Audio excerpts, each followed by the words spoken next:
જય શ્રી મહાકાલ. શિવ મહાપુરાણમાં ભગવાન શિવના અનેક અવતારોનું વર્ણન જોવા મળે છે.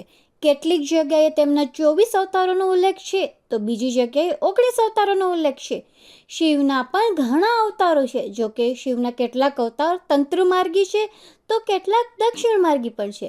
શિવના આ 10 અવતાર જેમ કે મહાકાલ, તારા, ભુવનેશ, ષોડશ, ભૈરવ, ચિન્નમસ્તક ગિરિજા, ધૂમ્રવન, બગલામુખ, માતંગ અને કમલ, આ 10 અવતાર તંત્રશાસ્ત્ર સાથે સંબંધિત છે.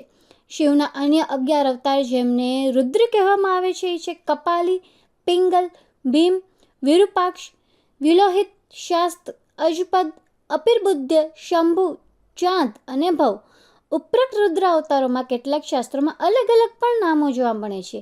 આ અવતારો ઉપરાંત દુર્વાસા, મહેશ, વૃષભ, પિપ્પલાદ, વૈશ્વનાથ, દ્વિજેશ્વર, હંસરૂપ, અવધૂતેશ્વર, ભિક્ષુવર્ય, સુરેશ્વર, બ્રહ્મચારી, સુંતર્ક, દ્વિજ, અશ્વત્થામા, કિરત, નટેશ્વર વગેરે જેવા શિવના અવતારોનો પણ ઉલ્લેખ શિવ મહાપુરાણમાં થયેલો છે, જેમને અંશાવતાર પણ માનવામાં આવે છે.